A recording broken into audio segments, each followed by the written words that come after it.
салом алейкум ду талабони азиз, бо шумо ҳастам муаллими Харулло аз фанни химия. Давом метем таҳлили намунаҳои саволи маркази миллии тестиро. Расидем мо дар саволи 106-ми 40%, яъне бо чӣ машҳур маркази миллии тестӣ и ба 40%. Яъне нигоҳ кун. Байни атомҳои элементҳое ки рақами тартибиашон 11 ва 9 аст, кадом банди химиявӣ ҳосил мешавад? Яъне мега ки д элементе ки рақами тартиби якташ, яъне рақами тартиби гуфта протон, протони якташ 11, протони дуюмгиш чандай 9, ё чи ҳам протоношон. Ай семаи даври протон меёбӣ, семаи даври элементе ки протониш 11, протониш 9 элементҳоро меёбӣ. Протони 11 дар семаи даври ин натрий бачо, натрий. Ана протони 9 бача, протони 9 и фторай. Яъне банде ки байни натрий ва фтор ҳосил мешавад, инра меган банди ионӣ. Чиё банди иониш мегуфтем? Барое ки байни металл ва ғайри металл ҳосил мешавад банди чӣ? Банди ионӣ. Шумо бояд ёро азоб донед ки байни металл ва ғайри металл банди ионӣ аст. Дарш мерем. Саволи 107. Дар молекулаи кадом модда орбиталҳои атомҳо ба таври зерин пӯшида мешаванд? Дар молекулаи кадом модда? нигоҳ кунед бачаҳо, ҷа расм овардагиай я бо шумо ами структура, яъне шакли расма ту бояд аҳамияти чӣ хелияй. Шакли расма би дта, яъне т конфигуратсия, агар мавзӯи конфигуратсия сохти атоми элементҳоро бидонӣ, конфигуратсия электроншона, мо дорем SPDF орбиталам хест. Ана ҳаваё мисол S орбитали мо давра шаклай. S орбитал мо чӣ будак? давра шаклай. Ана P орбитали мо гантел шаклай. Чӣ мегӯям шак? Гантел шакл, яъне шакли хеле дорад, яъне ҳашти чапана бигем. Яъне нигоҳ кун, ҳами хели аҳамияте ин ки якта ҳами хели расм овардагиай, на? Якта ҳами хели расм овардагиай. Иш хатиш пайваст бигем, бо якта дига ҳами хели иш дае чико карагиай? Расм. Камтар безеб шид. Аз бесак, хуштар шаб назем. Яъне нигоҳ кун. Я бигем ки ихе рафтагиай на якта расм, айҷа нигоҳ кун, айҷа пайваст шидагиан. Дидӣ? Бо ирам ҳам хел. Яъне дта гантел шакл, дта элементие ки яъне дта ҳам хели п элемент иш ба иш пайваст шидагиай, мега кадом дар молекула кадом модда ҳами варианти ABCD орбиталҳо ба таври зерин пӯшида шудааст. Изачи мо фаҳмидем ки ҳар ди элементе ки яъне элементҳое ки дар инҷа пайваст шидагиан дта п элементай. П элемент чӣ будак? Мо доштем S элемент, P элемент, D элемент ва чи F элемент. S элементҳо гурӯҳи яки асосӣ ва D асосиай, қатъи гели. Ва дар гурӯҳи P элементҳо бугай, овлияи P элементҳо ай се асосӣ сар карда то 8 аст, яъне 3 4 5 6 7 8 элементҳои зергурӯҳи асосӣ ё P элементан. Барои чӣ? Барои ки конфигурасияшон ба P орбитал буд мешавад, яъне ба P зерқабат. Ана значит ман семаи даврӣ бояд D элементро бигам ки P элемент бошад. Ами вариантҳои додагимон. Ин мисол варианти А ро мо бинем, бром D. Бром D бачаҳо дар гурӯҳи 7 асосӣ дохил мешавад. Бром D P элементай. Агар бром D ро мо структураша нишон медиҳем, мисол бром бо бром пайваст шудай ки дта чиай? Ирам P элементай, ирам P элементай. Яъне ҷавоби дуруст вариант чӣ мешавад? Варианти А мешавад. Чӣ варианти А чи? Барои ки бромам P элементай, бромам P элементай, ҳар ди масалан ҳар ди ами д элементе ки пайваст шидагай P элементан. Вақте ки иш ба иш пайваст шид, ҳосил мекунанд чира? ҳами шакли орбитала.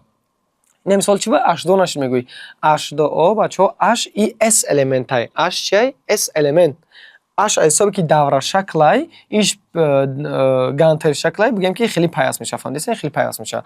Яъне варианти Б наметавона шуда. Мо да S элементай. Не мисол ирам гидроген дора, ирам S элементай, гидрогенам хай S элементай. Ай ҳисоби ки варианти B, C, D да S элемент доран, барои ҷавоби дуруст варианти А мешавад. Фаҳмо? Варианти А дта P элемент дорад. Ҳараш P элемент пайваст шидагай. Саволи 108. Дар молекулаи кадом модда орбиталҳои атомҳо ба таври зерин пӯшидааст? Яъне дта ирам дта P элементай. Чӣ ба? Барои ки ҳар ду чиан гантел шакл, гантел монанд ами. Лекин баъд ира би и дта ихели ростаки пайваста. Иш боша ихели рост истода, ин ихели рост вертикали истодагай. Фаҳмо? Ака нигоҳ кун, чӣ фарқ доранд? Агар дта P элементе ки ҳами тавр қатъи пӯшида шидаги бошанд орбиталош, ҷара значит ки мисол бром D метавонад шуда, фтор D метавонад шуда, H мисол бром D, фтор D, хлор D ё метавонад шуда. Яъне барои чӣ? Барои ки бо банди якчанда пайвастанд ё ихе ростаки пайвастанд. Агар дта P элемент ихе ба таври вертикалӣ пайваст бошанд, ба таври чӣ? Вертикалӣ. Яъне дар инҷа бо ҳасте ки ина банди иҷа бигем ихе фикр карда, инҷа да якта банда, иҷа да якта дига банда, иҷа да якта дига банда, яъне якта банди сечанда бигем ҳосил мекунад. Инҷа ҷавоб шуда ки банди сечанда мешавад. Нигоҳ кун. Ҷавоби дуруст вариант Д мешавад. ND اینا انده اوربیتال هاش با طوری همین گونه رسم آوردگی پیوست شده است. فهمو؟ چرا باید اینجا با جواب درست با فتورم بسیار طلبا فکر میکنن چرا فتورم میشه ایران دو تا پ الیمنت کو نه که پ الیمنت هرش پ الیمنت درست اندرم هرش پ الیمنت درست نه که میشه هیچ فرق داره که اینجا بی فتور بند یک چند فتور رنگ ای استراکچرش اینا اوربیتالش هم خیلی پشتش است نه که حساب که ای ورتیکالی خیلی پیوست شدگان یعنی بگیم که جواب درست چی میشه انده دیگه دیگه وارن هم خیلی بند سه چند دور نیست مثلا وارنتی ان میشه برای چی برای که اس الیمنت داره فتور دو نمیشه برای که استراکچرش خیلی وارنت اس هم نشه جو یگونه وارنت میشه وارنتی د فهمو سوال 109 در مولکول کدام ماده اوربیتال های اتم ها با طور زرین پوشیده شده است انا که ایش نگاه که اینجا دوره شکل دستین اینجا دوره نه این دوره شکل ایش باشه چی ایش گانتل شکل گانتل مونان هم خاص یعنی یک تا اس الیمنت قطعی پ الیمنت پیوست است تا جواب یک وارنتی بیو که اچ اس الیمنت باشه یا تریگش باشه پ الیمنت باشه یعنی جواب درست وارنتی انا میتونه شد چی با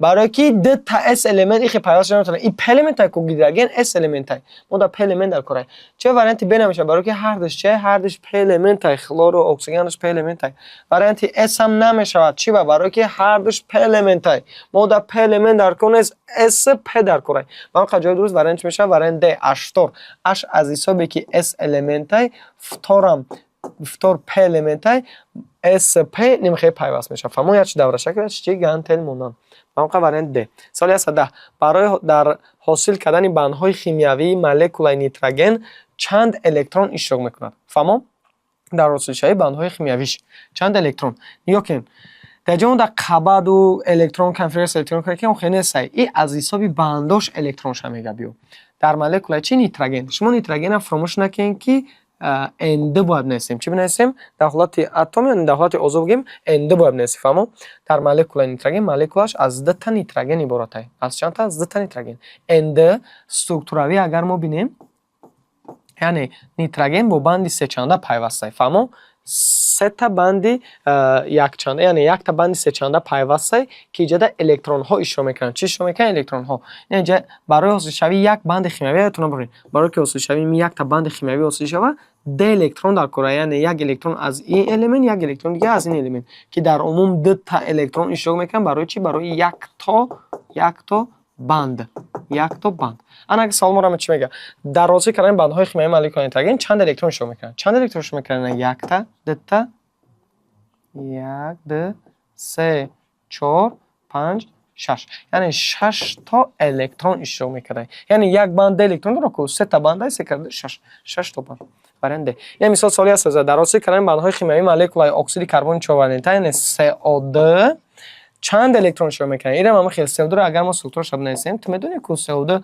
اکسیژن دو والنته کربن 4 والنته در جاخش بسینه 4 والنته چند الکترون اشاره میکنه نگاه که برای حاصل یک بند چند الکترون اشاره میکنه د الکترون چند تا بند 1 2 3 4 تا بند که باشه 8 تا الکترون لازم است چند تا 8 الکترون لازمه نه 1 2 3 4 5 6 7 8 تا الکترون جواب درست وارنتی ا سوال 112 بندهای مولکول کیسلات سولفید رو معاین کنیم کیسلات چی سولفید بنویسیم کیسلات سولفید H2SO3 ما برای که بندهای مولکول کیسلات سولفید تا بیام بندهاش ما چیکار میکنیم یکم کار ما بخمونده کیسلاتش میبرم یعنی چیکار میکنیم SO3 چه اسم SO3 مینوس د SO3 مینوس د چی من دارم مینوس د معنی داره که د اکسیژنی هست که دستا شاید طرف که شده موندگی مینوس د مینوس بعد سه تا اکسیژن فهمو اینا نگاه کن مینوس د بعد مینوس د اکسیژن آوردم بعد سولفور میفرستیم چرا سولفور نگاه که یک سولفور بود نویسیمش سه اکسیژن بود د چند نویسیم یک تا دیگه‌اش مونکو یک تا دیگه‌اش ای پوش می‌نویسی با بند د چنده چی با بند چنده برای که اکسیژن اول باید والنته باشه در پیوستگیش چی مونده یک سولفور بود یک سولفور نویسیم سه اکسیژن با سه اکسیژن نویسیم دیگه مون اش میگه که بندهای مولکول کیسلات سولفات رو معاین کنید نگاه که در عموم 1 2 3 4 5 6 تا بند داره چند تا 6 تا بند شیمیایی که ای 6 تا چند تاش سیگما بنده و پی بند اینه گفته که سیگما و پی مثال پرسیده سیگماش بندهای یک چنده را میگن سیگما بچو در لبای آن بند یک تا سیگما اینه مثال 1 تا 2 تا 3 تا 4 تا 5 تا یعنی 5 تا سیگما بنده انا پی بند چه این بند دی چنده این یا بند پی ندارن برای چی برای که بندهاشون بندهای سیگما اینه این بندها را بندهای سیگما میگن بچه ها. این باشه یک تاش پی، یک تا دیگهش باشه چیه؟ سیگما. یعنی 1 2 3 4 5 تا سیگما، 1 تا پی. 1 تا پی. اینا 5 1 6. یعنی 5 1. جواب درست وریانتی ا. 5 تا سیگما و 1 تا پی بند. سوالی هست 13. بندهای مولکولای کیسلات پرخلورات رو معین کنید. کیسلات پرخلورات چی بود بچه‌ها؟ کیسلات پرخلورات اش خلور O4. کیسلات اش خلور 4 میگن کیسلات پرخلورات. یکم کار چیکار میکنیم؟ همین خلور 4 رو میبریم. اون خاص چند تا گیرگین داره؟ یک تا زنچه اش خلور 4 مینوس چه میشه؟ مینوس 1. مینوس 1 چند داشت؟ من داشت که یک اکسیژن طرفش دست. بعد چی میفردیم؟ خلورا. اگه نگاه که یک اکسیژن بعد 4 اکسیژن بعد یا چند اسمی خلوریات نرسن سه تا دیگه مونده که ای طرف با بندهای دوچنده باید پیوست کنیم. برای چی با بندهای دوچنده؟ برای که اکسیژن باید هم وقت والنته باشه. گیدگین چند تا بوده؟ یک تا. میگم مولکولای بندهاش معین که در عموم 1 2 3 4 5 6 7 8 تا بند داریم. چند تا؟ 8 تا بند داریم. اجا چند تاش سیگما و چند تاش پی بند. ما گفتیم بندهای یک چنده خودش تا سیگما نه این بند سیگما اینم سیگما ایچه ایچ پی ای اینم با یک تاش پی ای اینم یک تاش پی ای دیگراش چند یک تاگی دیگهش خیلی سیگما. فهمم؟ یعنی 1 2 3 4 5 تا سیگما دارم، 5 تا سیگما بند و 3 تا دیگه چی بند دارم؟ پی بند. نه 1 2 3 ای بندای دو چنده تاش پی بند ایتام یک پی اچ سیگما 3 تا بند پی یعنی 5 و 3 و ایشان وریانتی ا. سوالی هست 14. بندهای مولکولای کیسلات سولفات رو معین کنید. اینم خیلی بچه‌ها اینم اولش همین است. اون شختان کار کنید. کیسلات سولفات H2SO4 SO4 مینوسی د مینوس د چند داشت؟ دو اکسیژن طرفش دست نه. دو اکسیژن طرفش دست. بعد چه می‌فردیم؟ سولفور. آخه سولفور. انا 4 اکسیژن بود چند هستیم که دو تا دیگه‌اش در کار اینه. دو تا دیگه‌اش هم می‌نویسیم. چیمون؟ هیدروژن H. میگه بندهای پی و سیگما شای سوکت اون رنگ پیشنهاد سوکت رنگ میو یک چنده باشه سیگما دو چنده باشه چه یک سیگما اچ پی یک سیگما اچ پی. فهمم؟ سوکت جوابش بیو. سوالی 115. کدام ماده پنجره کریستالی ایونی دارد میگه؟ کدام از این وریانت های داشته؟ پنجره کریستالی چی میگه؟ ایونی. دادون گیریم پنجره کریستالی 4 نوع میشه. پنجره کریستالی اتمی، ایونی، مولکولاوی و چیز متالی. خلاص 5 تا 4 تا پنجره کریستالی داریم. اتمی، متالی، ایونی و مولکولاوی. ایتون ببینید. پنجره کریستالی ایونی میگه تمام یک وریانتی را قبول که بند ایونی داشته باشه. تمام. فهمم؟ پنجره کریستالی ایونی میگه یک تشابیهی که بندی ایونی داشته باشه. همین وریانت ها داشته. این مثال آهن، این پروسه آهنه. این خلای آهن یعنی که دایگان آمیختش باشه که پنجره کریستالیش متالی میشه. پنجره کریستالیش میشه متالی. وریانت ب اکسید سیلیسی O2 رگ بچه‌ها استثنایی همین رگ تو باید از دونه خطی اکسید آلومینی 2 3 سیلیسی O2 یا چند پنجره کریستالیشون اتمی ان چند اتمی. فهمو؟ یعنی جواب درست وریانت ارم نشید برم نشید وریانت اس امریم. خلورید کلسی خلورد از حسابی که بین متال و غیر متال بند ایونیوس میشه پنجره کریستالیش چیه؟ ایونی. پنجره کریستالیش بده ایونی و جواب درست وریانت اس شد. چه وریانت دی نبوده؟ برای که گرافیت الماس کربن یا پنجره کریستالیشون اتمی هم بچو. یعنی کربن الماس گرافیت میگه یا اون که آلومین 2 3 سیلیسی O2 یا پنجره کریستالیشون چند اتمی. یعنی چی بوده گفتیم؟ اتمی. جواب درست وریانت چی؟ وریانت اس. سوالی هست 16. پنجره کریستالی کدام ماده اتمی است؟ من اینا گفتم که الماس گرافیت یا چی هم پنجره کریستالیشون اتمی. یا را باید از یاد دونیم. اتمی. آلومینی خیلی متالیه. آسان پنجره کریستالی همون قشنگ شما باید از یاد دونین که پنجره کریستالی متالی یگان متال. مثال آهن میگه آلومینی میگه پنجره کریستالیش میشه متالی. ایونی بگه بند ایونی بگه تا اون چه قصه متالی پنجره کریستالی متالی یگان متال میگه تا پنجره کریستالی ایونی یگان بند ایونی داشته باشه. بعد داریم پنجره کریستالی با چه اتمیش خیلی از یاد میکنی. الماس گرافیت آلومین 2 3 سیلیسی O2. وریانت اس برومید کلی بروم نگاه که بین متال و غیر متال بند چی داره؟ ایونی داره که پنجره کریستالیش میشه ایونی. کیسلات نیترات بچه‌ها کیسلات نیترات کیسلات ها گاز ها یعنی بند هایی که بند کوالنتی داره و پنجره کریستالیش چی میشه؟ مولکولاوی. چی میشه پنجره کریستالی؟ مولکولاوی. پنجره کریستالیش بده مولکولاوی. این جواب درست وارنت یا. سوال 117 پنجره کریستالی کدام ماده مولکولوی است؟ مولکولوی گفتیم ما چیه؟ بندی کوالنتی. نه همان نمود چه پنجره کریستالی 4 نموده گفتیم. پنجره کریستالی ایونی بندی ایونی درست باشه، پنجره کریستالی مولکولوی بندی کوالنتی درست باشه. یعنی یگان گازها و کیسلوتا باشه. پنجره کریستالی متالی خیلی آسونه، یگان متال ایونی گفتیم بند ایونی اتمیش از میکنی. الماس، گرافیت، کربن، انا چه جا؟ سیلیسیوم د آلومین دوسه. فهمم؟ پنجره کریستالی کدام ماده مولکولوی است؟ در جای یخ گفته گه بچه‌ها یخ میتونه که یخ خشک باشه. CO2 مثال. یخ چی؟ یخ خشک. یا مثال آب یخ کردگی. مثال ایرا میتونه شده. پنجره کریستالی هر دو چند مولکولوی هم برای چی؟ برای آن که بندی کوالنتی داشتگیش یا پنجره کریستالیشون چی میشن؟ مولکولوی. خیلی الماس ما گفتیم چی میشه؟ الماس، گرافیت یا ایسان که اتمی. یا از اون میکنی از یا میس متالی کو متالی سودا میگه. خیلی سودای نوشاکی را اگر بگی که سودای کریستالی اگر بگی مثلا سودای نوشاکی را بگیری فرمش ناتری اش کربن میشه گیده کربنات ناتری که پنجره کریستالی ایونی میشه. چی و برای که بندی چی داره؟ بند ایونی داره که بین متال و غیر متال. یعنی جواب درست وارنت چی؟ وارنت ا. فهمو؟ یورا بچه‌ها حتما نزدیک کن. سوالی 118 قطار الکترولیت های قوی رو معین کنیم. میگه قطار الکترولیت های قوی کدامش الکترولیت قوی میشه؟ همونیش که اساس قوی باشه، نمک حل شونده باشه، یا که اساس حل شونده نمک حل شونده، یا اینکه کیسلوتای چی قوی باشه. چه میفهمی که اساس حل شونده یا که نمک حل شونده؟ سه داری پایینش نگاه میکنی اونجا دوره جدول حل شوندگی کیسلوت اساس و نمک آوردگی. در همونجا تو باید بدونی که نمک هایی که کدگی که معنی داره که حل شونده و یا الکترولیت قوی ان یا اینکه اساس های حل شونده چیان؟ الکترولیت قوی. از ما میگه الکترولیت قوی رو معین کنید. میبینیم هر یک ورش تعلیم میکنیم. H2SO4 برای که بفهمیم که کیسلوت قوی یا که اکسیژن داره چیکار میکنیم؟ نه مثال H2SO4 وردگی ای اکسیژن گیرگین مینوس میکنیم. یعنی 4 تا اکسیژن داره، 2 تا گیرگینش مینوس میکنیم چه میبره 2. اگر همین 2 برومد یعنی یک کلم باشه تو جای ایرا الکترولیت چی میگیری؟ الکترولیت قوی. اگر یک برومد نه مثال H2SO3 کیسلوت سولفید ای3 در ترک یک میبره کو این الکترولیت چه ضعیف، یعنی کیسلوت ضعیفه الکترولیت ضعیف میشه. خلاصه H2SO4 الکترولیت چی بده؟ قوی بده.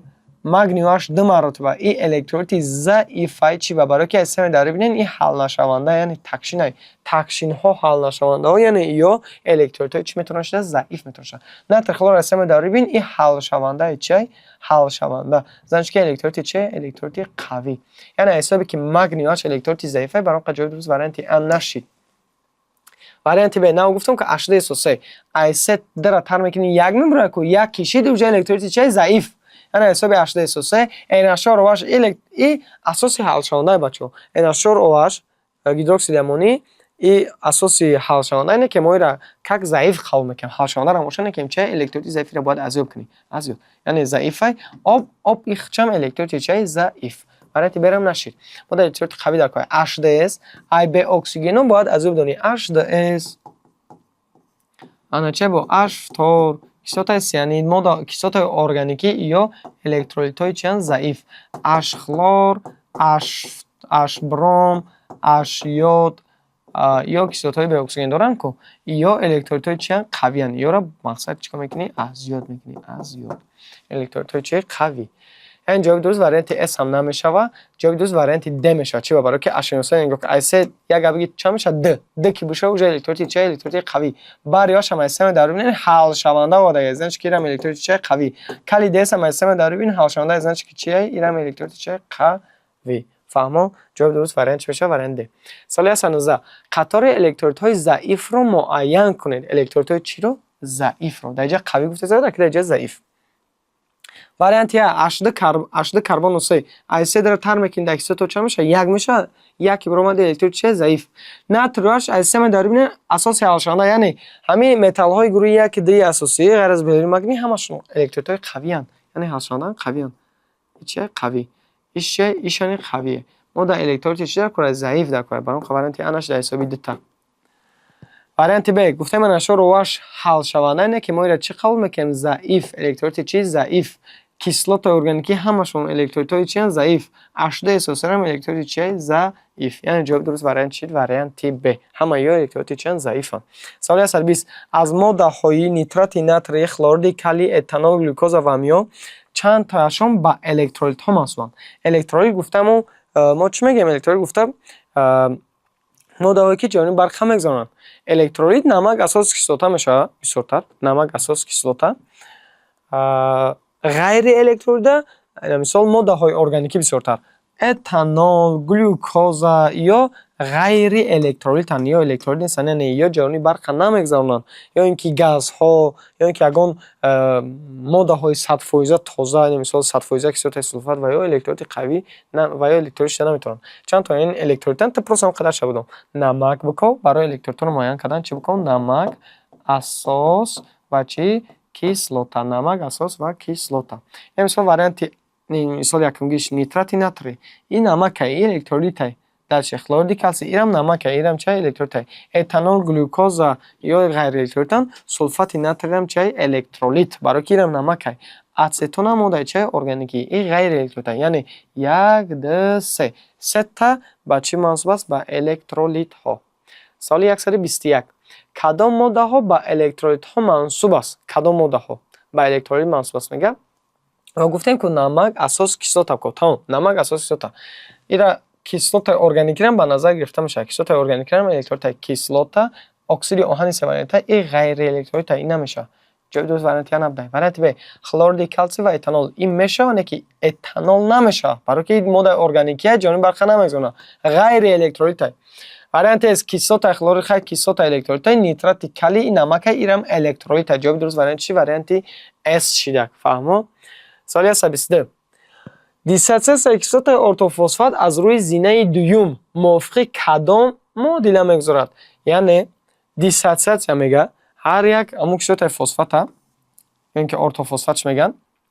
Кислотаи фосфат, ортофосфат чечай диссоциатсия мега ки аз рӯи зинаи чандум биёбуш, аз рӯи зинаи дуюм. Дар зинаи якум аввал чӣ мешавад? Мо бояд бидонем аввал. H3PO4 мегирем. Дар зинаи якум диссоциатсия мекунем. Диссоциатсия гуфтаем ҷои як та гидрогенша бикан. Вақте ки мо як та гидрогенша меканем, як та гидрогени плюс як кандем, чиш мемона? H2 мешава, H2PO4.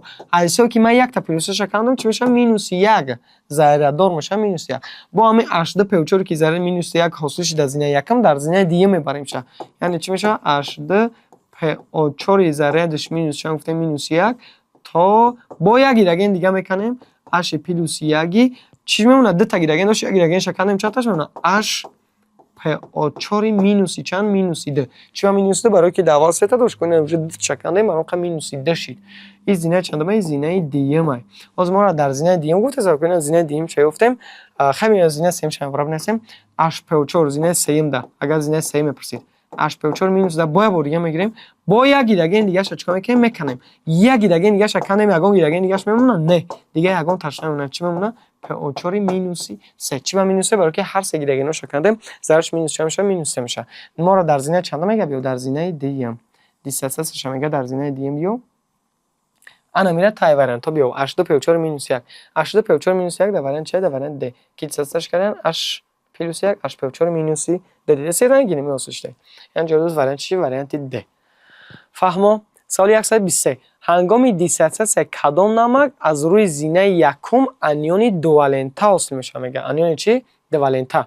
Аниони дувалента. Нигоҳ ки бачаҳо, диссоциатсия гуфта ҳар як чанд вақт диссоциатсия мекунем. Мо дами як кор бояд бикунем ки аниони дувалента гуфта. Аниони дувалента гуфта чӣ маъно дорад? Анион минусай, анион заряддоршон чӣ? Минуса. Катион заряддоршон плюса. Яъне намакҳое ки ягон намак ё ягон асосе ки ҳосил мекунем зарядаш плюсаши ва катион меган. Ё ин ки ягон моддаи ҳосил кардем ки зарядаш не ранги PO4 -3, зарядаш минусаши ва меган анион. Мисол аниони фосфат, ин ҷози аниони севалентай, ҷо аниони дувалентай, ҷо аниони чавалентай, аниони яквалентай. Ҳозир не ки моро чӣ меган? Аниони дувалента боша дар зинаи чандум? Дар зинаи якум. Зина ба зина диссоциатсия мега. Яъне ман агар гидрофосфати аммонира дар зинаи якум диссоциатсия кунам, дар зинаи якум ман бояд катионш аввал биканам полни. Яъне ду та NH4 мекунам. NH4 зарядаш плюс 1. Яъне намакҳои турша ту бояд якум катионошона бикани полни пара. Ду ча мекунем? NH4 плюс 1 чӣ мемонад бо хатиш? HPO4 -2. د. H4 минус чанд минуси د. ана ина меган аниони чандвалентай двалентай. ин анионаи зариш минусаи чандвалентай двалентай. ҷои дӯст варианти а мешавад. чӣ варианти б нашид? агар мо ира дар зинаи якм диссоциатсия кунем, дар зинаи якм аввал катион мекунанд, дар намакҳои турш гуфтем. калсий плюси д ҷамъи дт. дт кудом ҳарф? H2PO4 минус 1. H2PO4 минус 1. аз ҳисоби ки минус 1 аниони чандвалентай, аниони яквалента. агар ира диссоциатсия кунем, дар намакҳои асосӣ якм бохӯрмондаги кислотагира мекунем. яъне алюминий OH зарядиш плюси д барои ки NO3 дт ку дтша мекунем. NO3 минус 1 дт. и аниони чандвалентайрам аниони яквалентай. анион гуфтам минуса плюса не минуса. варианти д ра менем магний H карбонмоноксид. агар ма ирам диссоциатсия кунам, магний плюси д хатиш меша H карбонмоноксид минуси 1 дт. инам аниони чай. дар варианти б ва с ва д аниони яквалента ҳосил шид. дар варианти а боша аниони чандвалента, аниони двалента. аниони двалента. ҷои дӯст варианти чӣ? варианти а. фаҳмо? ташаккур ба диққататон. давоми видеоро интизор бошед.